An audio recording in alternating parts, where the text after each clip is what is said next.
So, the Skyline R33, arguably the least loved out of the 90s Skylines, but also probably the best looking out of all of them in my opinion, especially the Nismo 400R in this livery that I found in the showcase which someone kindly made.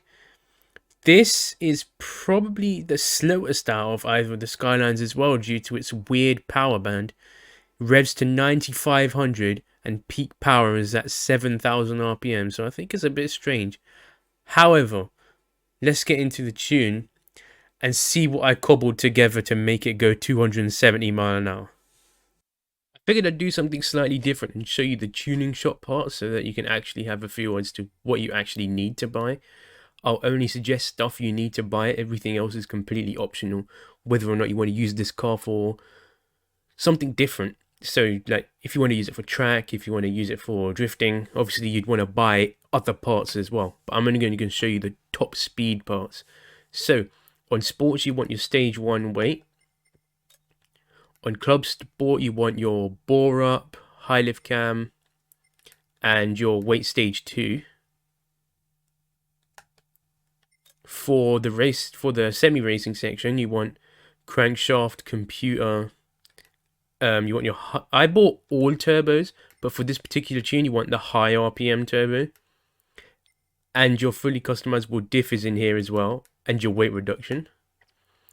Then for your racing, you want your bore up, your balance, polished ports. You want your anti-lag, intercooler, air filter, silencer, exhaust manifold, brake pads, either of the brake kits. Suspension, you don't really need your brake balance controller. Your racing flywheel, torque vectoring, stage 4 weight and transmission, and racing soft tires. Everything else is optional. Oh yeah, and the nitrous as well. Everything else is optional whether or not you want to use this for any other forms of racing that's not top speed. So we'll move on to the actual tune.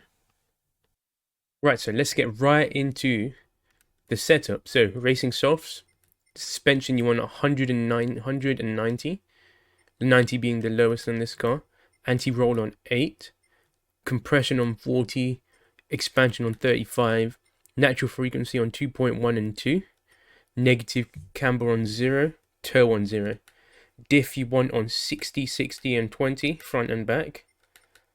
Torque vectoring does not matter. It does not make a difference to the top speed, whether it's on 90%, 95.5 or 50-50.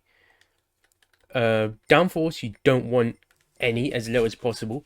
The stock spoiler has 20 rear downforce as well. So if you want to keep the stock spoiler, you can. I've just opted for the wingless option. But you do not want any aero on this car. It does make a difference to top speed. I did drop about 5 miles an hour with the front bumper and rear splitter and the extra spoiler as well, which is why I took them off in this build. The 400R is looking a little bit naked now.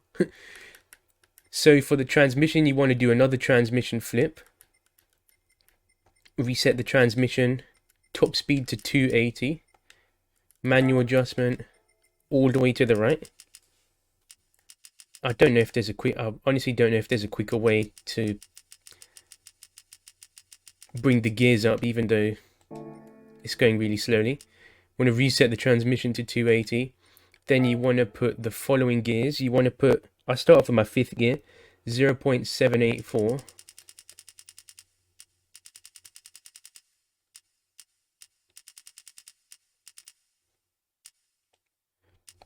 Then your 4th gear, 0.845. 3rd gear, 1.276.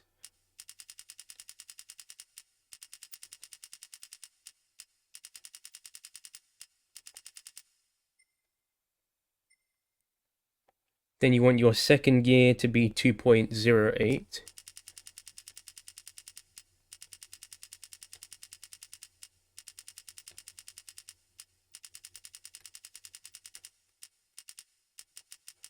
Then you want your 1st gear to be 3.225. Now what's really annoying is that it tends to like jump a lot in terms of like when you when you set a certain setting, it just jumps between different values. See that it tends to come off by like 0.01 or even sometimes even 0.1, which is really annoying. Then once you've done all those gears, final drive down to 2.6.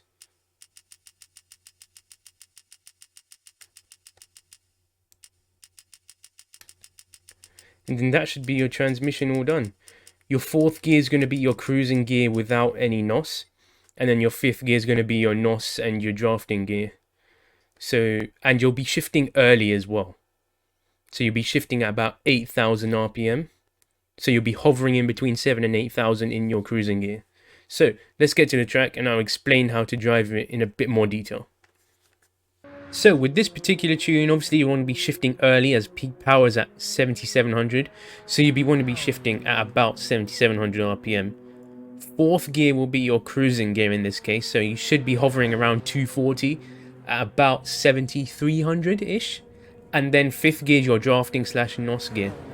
The way I managed to actually do this recording, even after my internet died and during the extended 1.07 patch that everyone's been bitching and moaning about, is on time trial. You can do a time trial offline race and you can use the cars in your garage to actually race about. The problem is, as you can see, there's no livery on your car, but the tune is still there. So the livery must be like an online asset, because I'd imagine once I manage to get my internet back online in a couple of days, it will actually be able to put the livery on the car, but the tune's still there, which I think is quite strange. But in this case, the track's still the same. We actually managed to get a tailwind for once, which is quite nice, so that's probably why we got an extra couple mile an hour. So on the pit straight, we ended up doing about, what, 240-ish? And then on the back straight, we actually ended up hitting 247 without NOS. Obviously in time trials, you can't actually use NOS, which is kind of annoying, but I guess we have to deal with that. So, a bit more with the channel going future. I want to upload more tunes, but the problem is I figured out why my internet's busted, and it might not be up until the middle of next week, which would be like the 23rd of March. And obviously, if I can't access any vehicles in the game, I can't tune them. If I can't tune them, I can't obviously test them out. My only other car that I have maxed out is the R32, which obviously still has a wing on it, which I can't use because that'll be messing up the top speed. And I managed to prepare a Camaro ZL1 1LE. I managed to prepare that and take all the aero off that I could. I didn't put a wide body on it. I maxed it out, 900 horsepower, nitrous. So I might work on that while my internet's down and try and uploading it through data. But I'll see what I can do. It's a really annoying situation, especially considering that I somehow managed to reach 1,000 subscribers and my 4,000 watch hours over 2 videos, which is ridiculous. And Rob Dahm commented on my video. I think it's because he saw 4 and just instantly clicked on it. I'm appreciative of him bringing some traffic over to that video because I thought it was really nice. Nice of him to actually even stop by. But yeah, that's all that's been going on with me. Obviously, hopefully next week I'll have some more tunes and I can crap out some more tunes. Let me know if you want some circuit setups as well, some drift setups, some quarter mile, because I used to, if you look back in the day on GT6, GT5, I used to do quarter mile racing all the time. Because that was almost my like specialty on that game. So I'd love to get back into that at some point. But yeah, thanks for sticking by if you stuck by to the end of the video. Obviously, like, subscribe, follow me on Twitter, follow me on Twitch.